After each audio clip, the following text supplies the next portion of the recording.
ትራምፕ ኢራን የሆርሙዝን ወሽመጥ ካልከፈተች ወሳኝና ግዙፍ የሚባሉ የኃይል ተቋማቷን አውድማለሁ ሲሉ የሰጡት የ24 ሰዓታት ገደብ ሊጠናቀቅ ሰዓታት ብቻ የቀሩት ቢሆንም ፕሬዝዳንት ትራምፕ ባልተጠበቀ መልኩ በኢራን ላይ ሊያደርጉት የነበረውን ድብደባም ለ5 ቀናት አራዝሜያለሁ ሲሉ መግለጫ ሰጥቷል። ትራምፕ ትሩዝ ሶሻል በተሰኘው የማህበራዊ ሚዲያ ገጻቸው ላይ ባሰፈሩት አዲሱ መልእክታቸው ዩናይትድ ስቴትስ እና ኢራን ላለፉት 2 ቀናት ጥሩ የሚባልና የተሳካ ውይይት ማድረጋችንን ሳሳውቃችሁ በደስታ ነው። በገንቢ ጉዳዮች ላይ በጥልቀትና በስፋት ተወያይተናል። ይህም ለሚመጡት ሳምንታት ይቀጥላል። የአሜሪካን የጦርነት ዲፓርትመንትም ለመጪው 5 ተከታታይ ቀናት በኢራን የኃይልም ሆነም የወታደራዊ ተቋማት ላይ የሚያደርገውን ጥቃት እንዲያቆም አዝዣለሁ ብለዋል። ይሁንና የኢራን ብሔራዊ ቴሌቪዥን ጣቢያዎች ብሎም የኢራኑ የውጭ ጉዳይ ሚኒስትር አባስ አራግቺም ትራምፕ የሰጡት መግለጫ መሰረተ ቢስ የሆነ ነው፣ እኛ በቀጥታም ሆነ በተዘዋዋሪ ምንም አይነት ውይይት አላደረግንም ሲሉ የትራምፕን ንግግር ውድቅ አድርጓል። ይህን ተከትሎም ጉዳዩ በብዙዎች ዘንድ የተለያየ ትርጉምን አሰጥቶታል። ኢራን በመላው መካከለኛ ምስራቅ በኃይል ተቋማት ላይ እፈጽማለሁ ያለችውን ዛቻ ትራምፕ ፈርተውት ነው አሊያም ትራምፕ ጊዜ ለመግዣና ወታደራዊ አቅማቸውን ይበልጥ ለማጠናከርና የማያዳግም ጥቃት ለመክፈት ነው የሚሉ የተለያዩ ትንታኔዎች እየወጡ ይገኛሉ። አንዳንድ ከኢራን የቴሌቪዥን ጣቢያዎች የሚወጡ ምስሎች እንደሚያሳዩት ከሆነም ትራምፕ እርዱኝ እያሉ ሲማጸኑ የተሰሩ የቅንብር ምስሎችን በኢራን ሚሳኤሎች ላይ እየለጠፉ ሲያስወነጭፉ ይታያሉ። ትራምፕ በእርግጥም ፈርቶ ነው። ኢራን አሸንፋለች የሚሉ ዘገባዎች ከኢራን የቴሌቪዥን ጣቢያዎች የተሰራጩ ይገኛሉ። ይሁንና አክሲዮስ ለጉዳዩ ቅርብ ናቸው ያላቸውን ጠቅሶ እንደዘገበውም ቱርክ፣ ፓኪስታንና ግብጽ ጉዳዩን ላለፉት 2 ቀናት እያሸማገሉ ቆይቷል ብሏል። ትራምፕ ሀገራቱ በገንቢ ነጥቦች ላይ እየተወያዩ እንዳሉ ነገሮች በጥሩ ሁኔታ ላይ መሆናቸውን ሲገልጹም የኢራን ባለስልጣናት በደቂቃዎች ውስጥ ይህ የፕሬዝዳንቱ መልእክት ከእውነታው የራቀ እንደሆነና ምንም አይነት ውይይት ከዋሽንግተን ጋር እየተደረገ አለመሆኑን ማስታወቃቸው በዓለም አቀፍ መገናኛ ብዙሃን ዘንድ መነጋገሪያ ሆኗል።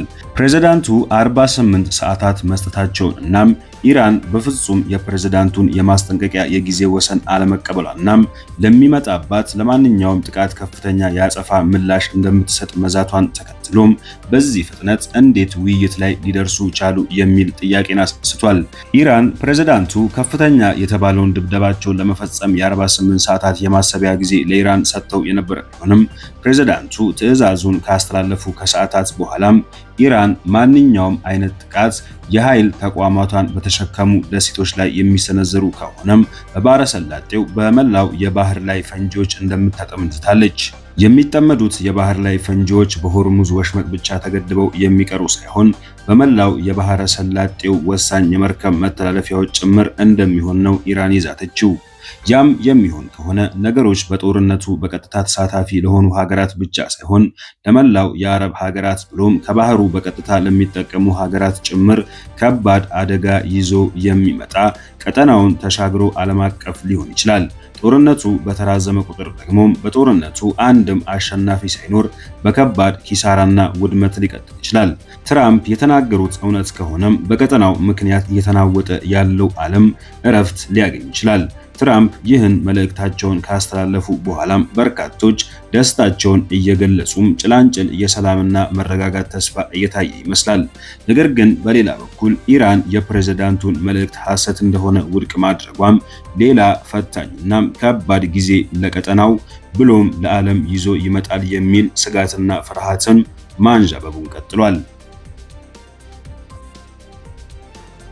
በሌላ ዜናም አሜሪካ የኢራንን የኒውክሌር ኃይል ማመንጫ እንዳትመታ ሩሲያ አስጠነቀቀች።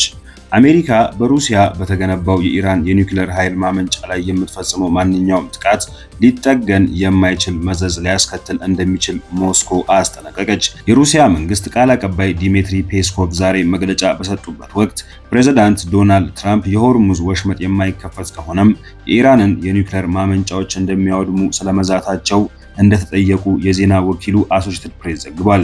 ቃል አቀባዩ ምላሽ ሲሰጡም አስከፊ በሚባል ደረጃ የተወጠረው የመካከለኛው ምስራቅ ሁኔታም ሊፈታ የሚችለው በፖለቲካዊና ዲፕሎማሲያዊ አማራጮች ብቻ እንደሆነም ተናግረዋል።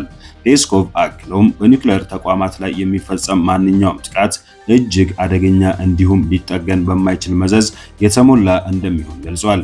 ሩሲያ ይህንን በተመለከተም ተገቢ የሆኑ መልእክቶችን ለአሜሪካ ማስተላለፏንም ጠቅሷል።